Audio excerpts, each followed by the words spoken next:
Hoje você irá aprender a história completa da Bíblia e compreender o Antigo e o Novo Testamento desde Adão até o Jardim do Éden e até a morte dos discípulos de Jesus. Quando acabar este vídeo, você não será mais o mesmo. Amarás ainda mais a palavra de Deus, conseguirá compreendê-la e, depois de ver tudo o que será ensinado aqui, tenho a certeza de que você será edificado e iluminado pelas Escrituras. Antes do começo só existia Deus. Ele nunca deixou de existir. Ele sempre existiu desde a eternidade. Ele não teve origem, ele é a origem de tudo. Ele não foi criado, ele é o Criador de todas as coisas. Ele não começou a existir, ele é o Pai da eternidade. A eternidade é um atributo exclusivo de Deus. No princípio, Deus criou os céus e a terra. No sexto dia, Deus criou o homem à sua imagem e semelhança, e do homem criou a mulher. Adão e Eva foram criados perfeitos, puros e inocentes. Tinham comunhão com Deus, viviam encantados no jardim de Deus como mordomos da criação de Deus. Mas caíram em pecado, e toda a raça humana foi mergulhada neste abismo de depravação total, porque nós todos somos descendentes de Adão e Eva. E tiveram 2 filhos, Caim e Abel. Por ciúme, Caim matou seu irmão, tornando-se mais tarde o primeiro assassino fratricida da história. Adão e Eva tiveram outro filho, Sete, e através dele começou uma linhagem sagrada.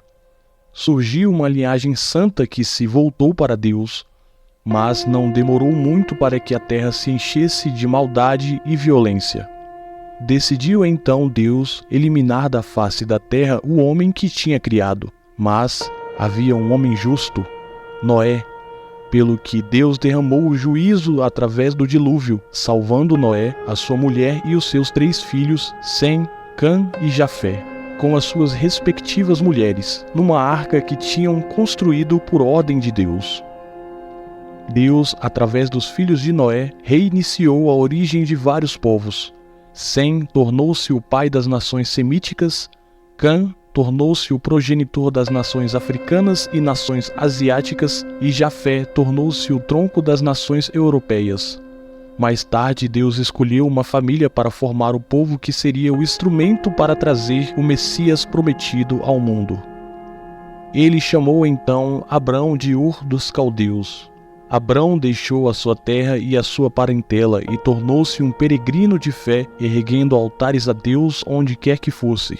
Continuou com Abrão o seu sobrinho Ló, que se tornou pai de 2 nações, os Amonitas e os Moabitas. Quando Abrão deixou a cidade de Harã, tinha 75 anos de idade. Deus prometeu-lhe que teria um filho, o filho da promessa, e seria o pai de uma nação numerosa, e todas as famílias da terra seriam abençoadas através dele. Abrão esperou 11 anos para que a palavra de Deus se cumprisse.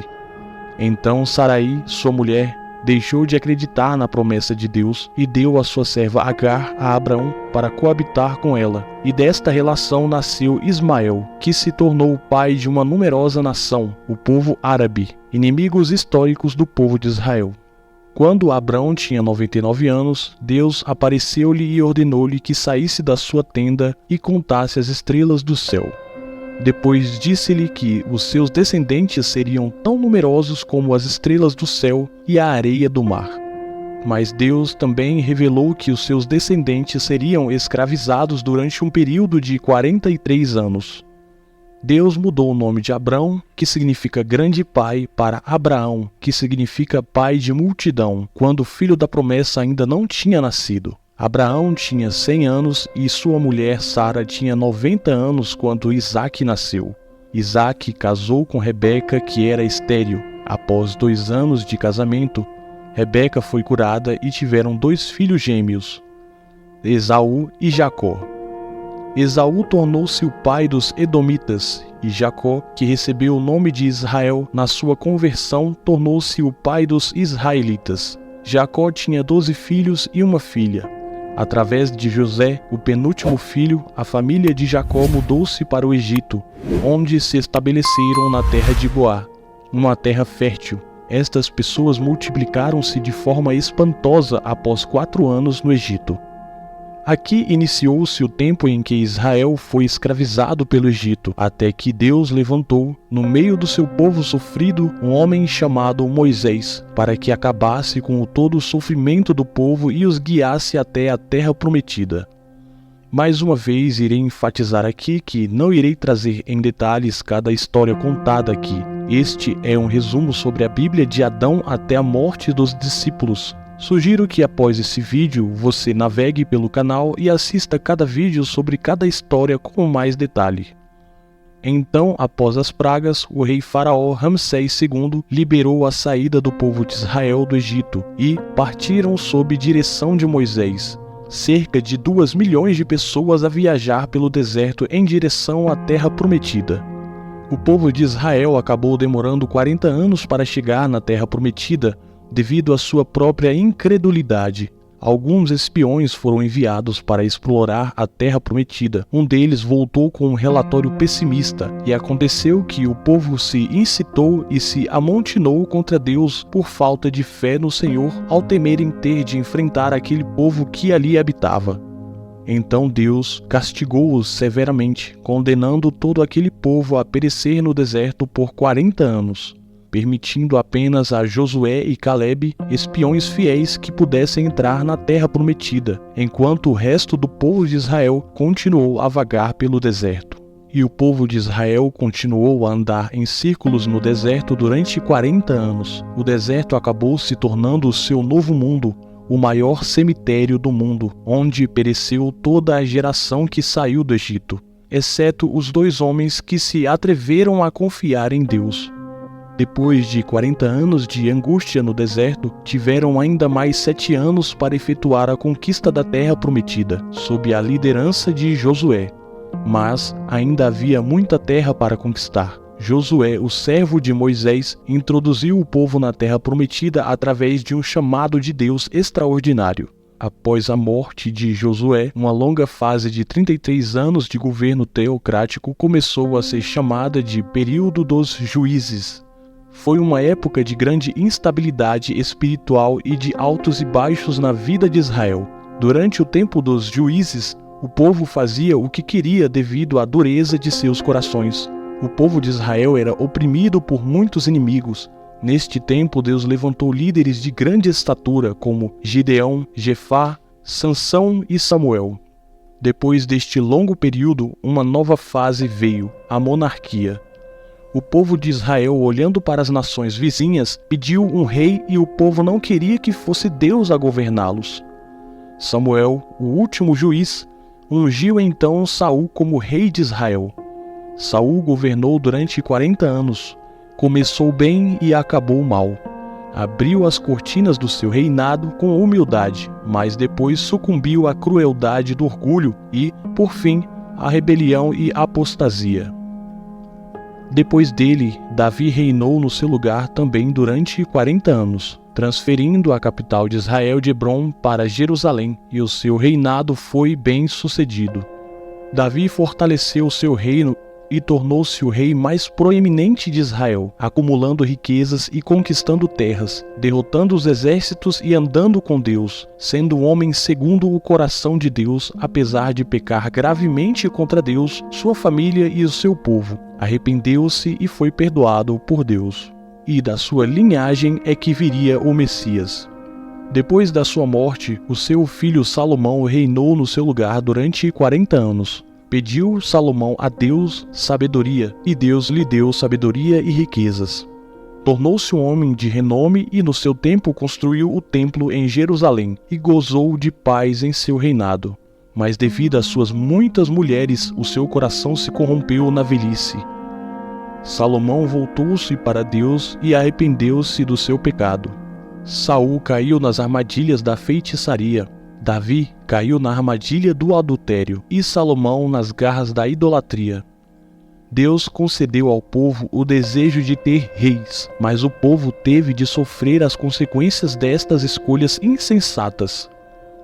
O reino dividiu-se porque o seu filho Roboão se recusou a atender o apelo do povo para aliviar os pesados impostos. A pompa, o esplendor e o luxo do reino de Salomão eram sustentados pela labuta dos trabalhadores estrangulados por impostos exorbitantes.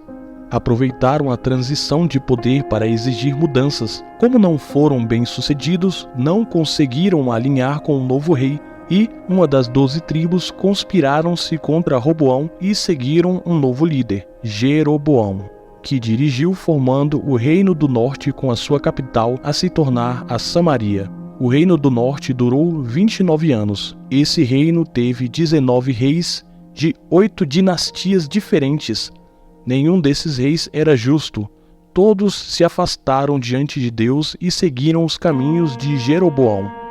Este rei decidiu usar a religião para fins políticos, temendo que os seus súditos procurassem Jerusalém para adorar no templo e se tornassem politicamente atraídos pelos reis de Judá. Jeroboão decidiu construir templos no Reino do Norte, entre Gilgal e Berseba. Neles colocou um bezerro de ouro e induziu o povo a adorá-lo como se fosse o próprio Deus.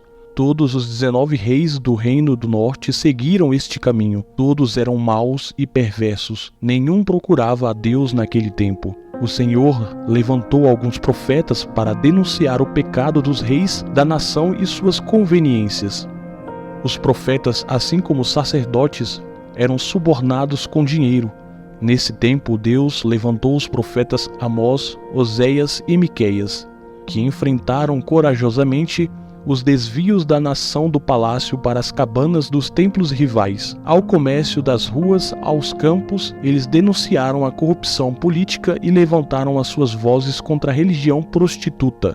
Lançaram a acusação de Deus contra os poderes executivos e legislativos corruptos. Denunciaram a injustiça social e opressão econômica. Chamaram o povo ao arrependimento, mas as suas mensagens não foram ouvidas.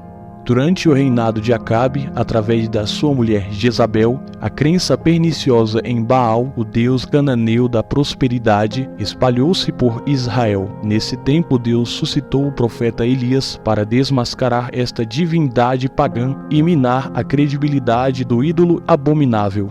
Nesta época, Deus chamou Eliseu para substituir Elias e levar a cabo um ministério prodigioso. Mas como Israel recusou-se a ouvir a voz de Deus, o Senhor usou a linguagem da vara e trouxe a Assíria contra a nação de Israel.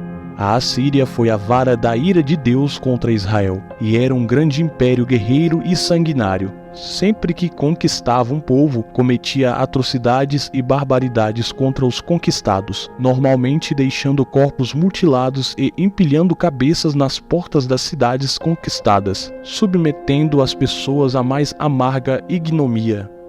Depois de ter levado o povo do norte para o cativeiro, o rei Sargão II enviou uma mistura de outros povos para a terra de Israel, formando aí uma grande mistura racial, sabendo ele que a ação racial enfraquecia a existência potencial de um povo, assim como esta mistura racial, um povo híbrido chamado samaritanos formou-se em Israel, que se tornou um inimigo ferrenho do povo de Judá, o Reino do Sul, composto pelas tribos de Benjamim e Judá.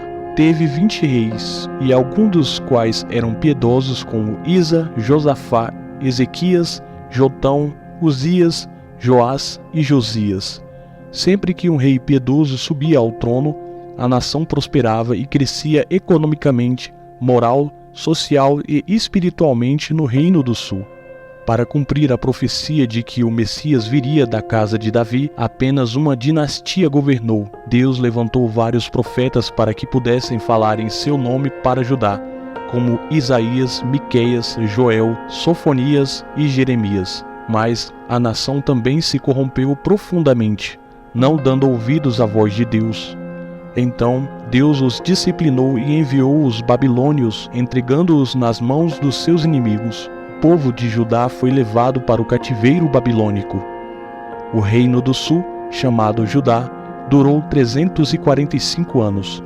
Após 2 incursões, Nabucodonosor invadiu Jerusalém, destruiu o seu glorioso templo e levou o povo para o cativeiro, deixando a cidade numa tremenda desgraça.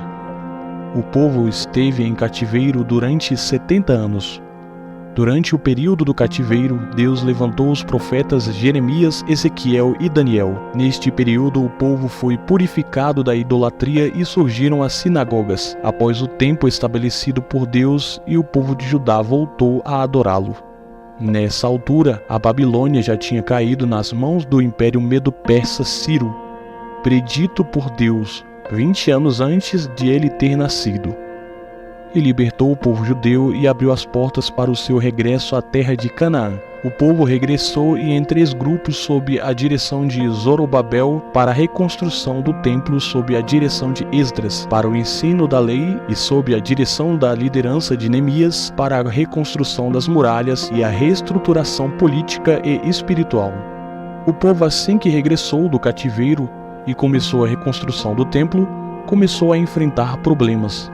Primeiro, a astúcia dos samaritanos que quiseram juntar-se a eles na obra para a desestabilizar. Uma vez que a proposta de parceria foi rejeitada, os samaritanos, numa segunda fase, começaram a ameaçá-los. Então, os samaritanos escreveram ao rei Artaxerxes, acusando os judeus de conspirarem contra o reino persa. O trabalho no templo foi interrompido por cerca de 20 anos. Durante este período, o povo relaxou em seu zelo pela casa de Deus e começaram a concentrar-se nos seus próprios negócios, construindo e embelezando suas próprias casas em detrimento da casa de Deus, que estava em ruínas durante este tempo. Deus levantou os profetas Rai e Zacarias para chamar a atenção do povo. A mensagem desses profetas teve um efeito rápido e profundo sobre o povo. O povo arrependeu-se e regressou com entusiasmo para completar a reconstrução do templo. Depois, houve um grande despertar espiritual, um rearranjo nas famílias e no sacerdócio. Cerca de 10 anos se passaram e uma nova geração surgiu. Agora as pessoas continuaram a ir ao templo e a oferecer sacrifícios, mas já não honravam a Deus. Ofereciam animais doentes, cegos e coxos a Deus como holocaustos, desprezando a mesa do Senhor. Os sacerdotes tornaram-se corruptos e deixaram de ensinar a palavra de Deus ao povo. E a família foi profundamente afetada. Os casamentos começaram a desfazer-se, acabando em divórcio. O povo não acreditava que Deus era capaz de os julgar, por isso relaxaram na devolução dos dízimos, embora eles continuassem a frequentar o templo. Estavam longe de Deus. Nessa altura, Deus chamou a Malaquias para chamar o povo ao arrependimento, e foi assim que o Antigo Testamento terminou, 40 anos antes da vinda de Cristo. Depois do profeta Malaquias, temos um longo período de 40 anos chamado período interbíblico ou período de silêncio profético. Nessa altura, livros históricos religiosos não canônicos, os livros apócrifos, foram escritos. O Antigo Testamento também foi traduzido do hebraico para o grego, dando origem à famosa versão chamada Septuaginta. O Império Persa caiu nas mãos do Império Grego de Alexandre o Grande. Depois de conquistar nações e reinos, morreu aos 33 anos de idade, chorando porque não tinha mais terras para conquistar. Ele expandiu poderosamente o seu império, espalhando a cultura helenística e a linguagem grega, tão útil mais tarde para a difusão rápida e sem fronteiras do Evangelho. Com a morte do Alexandre, o reino caiu nas mãos de 4 generais, e é importante sublinhar o domínio dos egípcios e dos sólidos sírios, que estavam sempre em conflito. Israel era dominado ora por um, ora por outro. Nesta altura, Antíoco Epifânio ultrajou os judeus ao sacrificar um porco no altar do Templo de Jerusalém, o que era uma abominação para eles. Este fato deu início à Guerra dos Macabeus, ganha por Judas Macabeus. Depois de muito derramamento de sangue, mais tarde, no ano 63 a.C., Pompeu conquistou Jerusalém e os romanos passaram a dominar Israel. Herodes o Grande reinou no seu lugar. Herodes foi um grande administrador, ampliou e embelezou o Templo de Jerusalém, construiu o porto de Cesareia, abrindo caminho para o comércio internacional e facilitando as viagens dos missionários. Construiu a fortaleza de Madá e muitos palácios e fortalezas, mas Herodes era um homem inseguro e violento. O medo de perder o trono atormentou-o durante toda a sua vida. Casou-se 10 vezes e teve muitos filhos. Quando casou com Mariane, uma mulher da nobreza, mandou matar todos os nobres da sua família por medo de perder o trono. A pedido da sua sogra, nomeou Arquelau, o seu sobrinho de apenas 17 anos, como sumo sacerdote de Jerusalém, mas, mais tarde, ao ver que estava a ganhar o favor do povo, mandou matá-lo. A sua sogra, com medo, fugiu para o Egito, mas Herodes mandou os seus emissários irem atrás dela para a matarem. O César Augusto chamou-o a Roma pelas suas atrocidades. Antes de partir, no entanto, mandou matar a sua mulher Mariane, com receio de que ela conspirasse contra ele na sua ausência. Enviou mais tarde 2 dos seus filhos a Roma para estudar com a sua irmã Salomé, ensinando-os que eles voltariam mais preparados para assumir o trono. Herodes não hesitou e ordenou aos seus 2 filhos que fossem estrangulados antes de morrer. Fez a sua irmã Salomé jurar que mataria pelo menos um nobre de cada família de Jerusalém, porque queria lágrimas no seu funeral. Este era o homem que ficou alarmado quando soube pelos sábios que um rapaz tinha nascido em Judá para ser rei de Israel. Depois da morte de Herodes o Grande, por volta do ano 4 a.C., o seu reino foi dividido por 4 dos seus filhos. Arquelau, um dos filhos de Herodes, que reinou sobre a Judéia, a Samaria e Edom. Foi um rei terrível que os judeus acabaram pedindo que Roma intervisse, preocupados com os constantes problemas na Judéia. Instalou Roma um rei romano procurador na Judéia. Foi assim que os romanos começaram a governar diretamente a Judéia. Nessa altura, Pilatos era o governador. Essa situação política e estatal catastrófica em que o povo escolhido de Deus se encontrava sob o odioso poder dos herodianos e à mercê da escravatura sob o domínio dos romanos, fez com que a esperança política no Messias se manifestasse como nunca antes, um grito de libertação e redenção dos ímpios. Foi então, nesta altura, que Jesus, na plenitude dos tempos, cumprindo as profecias bíblicas, nasceu em Belém da Judéia. O Verbo eterno fez-se carne e habitou entre os homens, viveu entre nós, cheio de graça e de verdade. Vestiu a pele humana, calçou as sandálias da humildade, andou na nossa terra, comeu os nossos alimentos, bebeu a nossa água, sentiu a nossa dor, chorou as nossas lágrimas, carregou os nossos pecados na cruz e ressuscitou em glória para nossa justificação.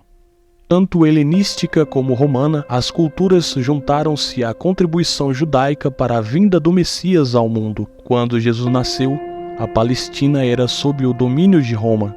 Com a perseguição de Herodes o Grande, José e Maria fugiram com o bebê Jesus para o Egito, onde permaneceram até a morte do ímpio rei. Logo após sua morte, eles voltaram do Egito e estabeleceram-se em Nazaré, a cidade onde tinham vivido anteriormente, onde Jesus cresceu como filho de um carpinteiro. Aos 30 anos, começou o seu ministério tendo sido batizado no Jordão por João Batista, identificando-se assim com os pecadores que ele veio salvar, ali no Jordão.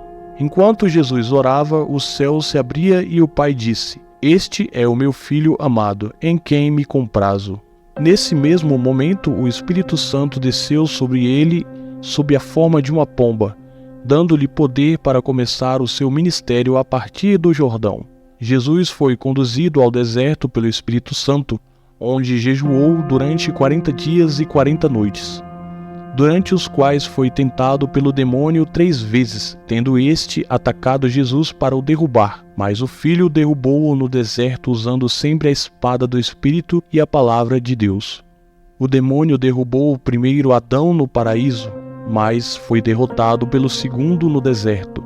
A partir do deserto, Jesus, cheio do Espírito Santo, foi para a Galileia. Chegando a Nazaré, onde viveu a maior parte da sua vida terrena, entrou na sinagoga, pegou no rolo do livro de Isaías e leu: "O Espírito do Senhor está sobre mim, porque ele me ungiu para pregar, para curar e para resgatar."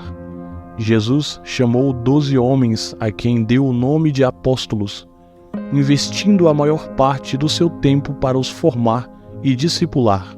Percorreu a Galileia e a Samaria e pela Judeia, Pregava nas cidades, nas aldeias e nos campos.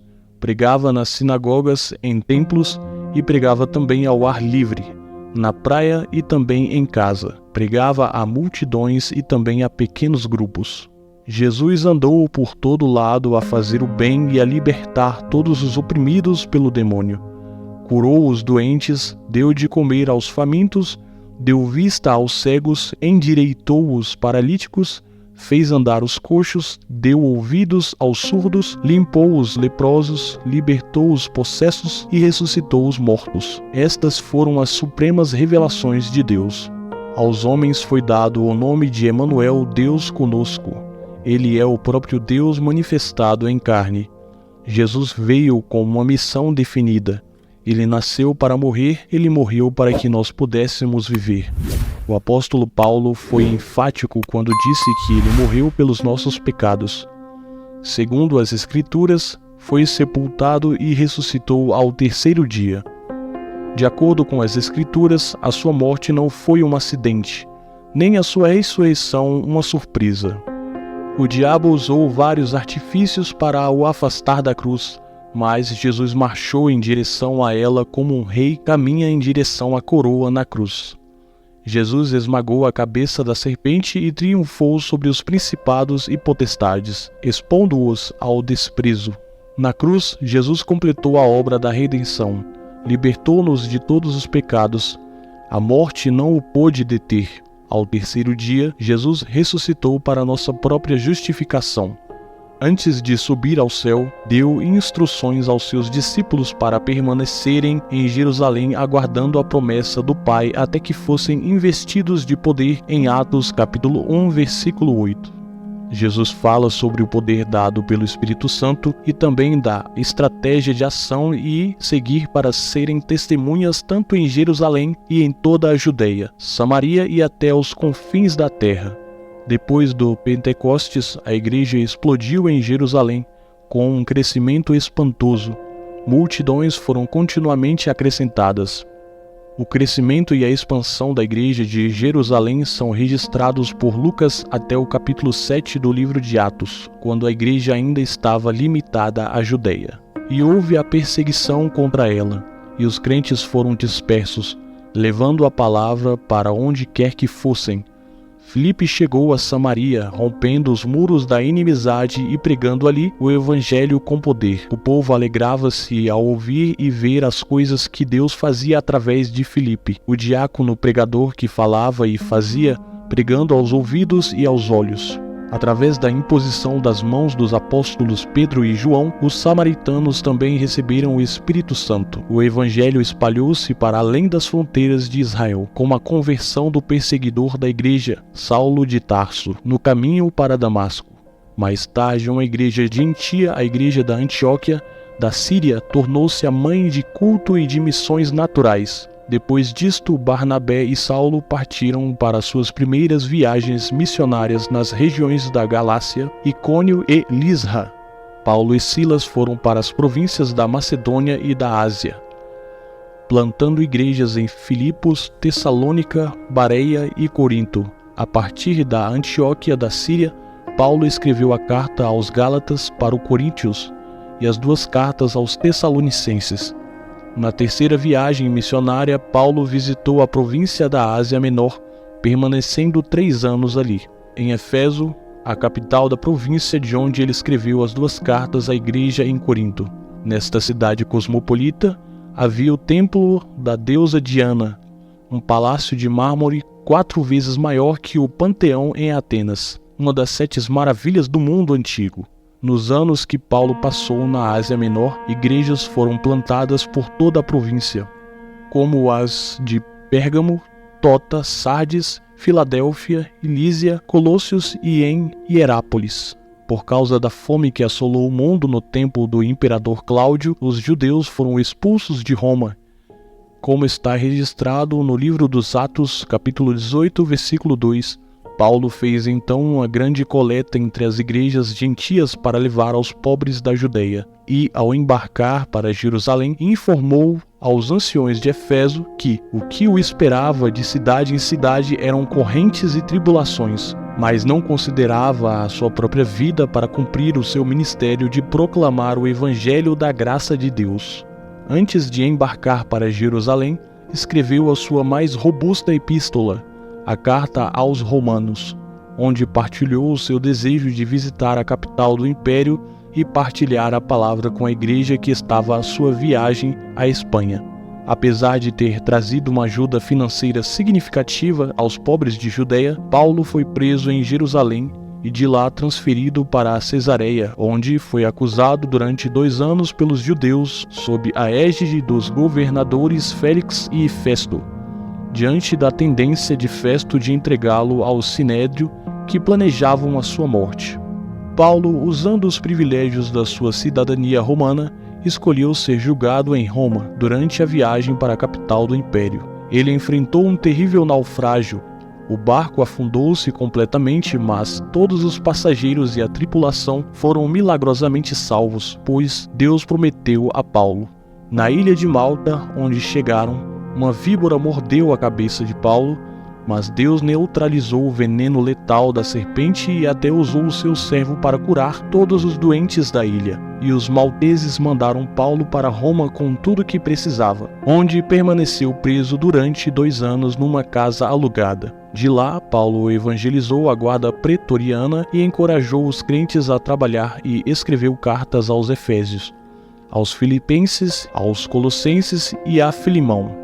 Depois desse período, Paulo foi libertado da prisão e então escreveu a primeira carta a Timóteo e a carta a Tito. Mas a partir do ano 64, a perseguição da igreja, em vez de ser religiosa, tornou-se política, e Paulo voltou para a prisão, sendo trancado numa masmorra, uma caverna subterrânea escura, úmida e insalubre.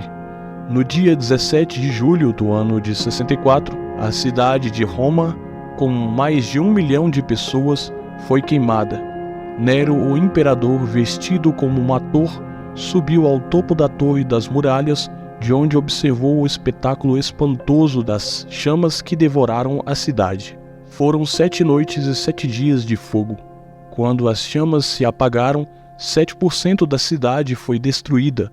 Um dos bairros de Roma foi completamente devastado pelas chamas, os 4 bairros densamente povoados por judeus. Nero tinha um álibi para culpar os cristãos pelo incêndio de Roma. Começa então uma perseguição brutal à igreja. Havia falta de madeira para fazer cruzes pelo grande número de crentes. Os crentes crucificados eram amarrados a postes cobertos de piche e queimados vivos até iluminar os cavaleiros de Roma. Foi um verdadeiro massacre. A partir desta segunda prisão, Paulo escreveu sua última epístola, a segunda carta a Timóteo, na qual ele relatou a chegada do seu próprio martírio e a esperança gloriosa de tomar posse da coroa da justiça. Assim, em torno do ano de 67, o veterano apóstolo foi decapitado, deixando, no entanto, um legado abençoado para gerações posteriores. O Novo Testamento foi escrito durante um período de 5 anos. Nós temos hoje 4 livros gráficos, os 4 evangelhos e 3 são sinópticos, ou seja, são da mesma perspectiva, os evangelhos de Mateus, Marcos e Lucas. O objetivo de Mateus é apresentar Jesus como o Rei dos Judeus. Escrito para os judeus, contém o maior volume de citações do Antigo Testamento e é o mais judaico de todos os evangelhos. O foco de Marcos é apresentar Jesus como um servo. Escrito para os romanos, é o evangelho que se concentra mais nas obras de Jesus do que nos seus ensinamentos. O evangelho de Lucas enfatiza Jesus como Filho do Homem, escrito para os gregos, por um médico historiador e viajante gentil.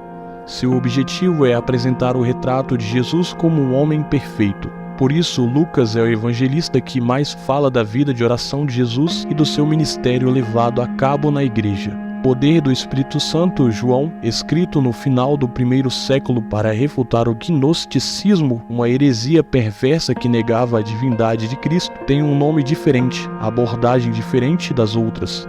Ele prova que Jesus é verdadeiramente Deus e verdadeiramente homem. João selecionou 7 milagres realizados por Jesus e 7 afirmações do tipo "Eu sou", provando que Jesus é de fato Deus. Temos também os Atos dos Apóstolos, que relatam fatos relacionados com a igreja primitiva desde o seu ensinamento até a sua expansão para a cidade de Roma. 3 igrejas, Jerusalém, Antioquia e Éfeso, e 4 províncias do Império foram alcançadas. O menor livro dos Atos não tem conclusão, pois a história da igreja continua.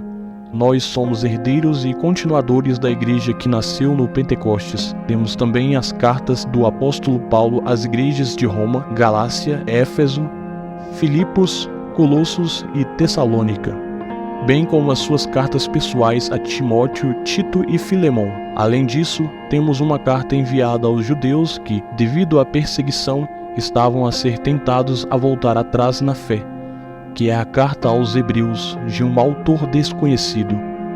Temos também as cartas gerais escritas por Tiago, Pedro, João e Judas. Finalmente temos um livro escatológico, o Apocalipse, que narra a vitória triunfal de Cristo e da sua igreja, escrito pelo apóstolo João na ilha de Patmos, por volta do ano de 96. Espero que tenham aprendido sobre esta história. Deus abençoe a vida de cada um de vocês. Se você ainda não aceitou a Jesus como seu Salvador, ainda há tempo. Arrependa-se e Ele pode mudar o seu futuro, a sua história, e Ele pode tirar tudo, a tristeza, toda a solidão e dar-te o que precisas. Vai para o teu quarto, feche a porta e fale com Deus. Não se esqueça de se inscrever se o conteúdo deste vídeo for relevante para você, e que Deus esteja contigo.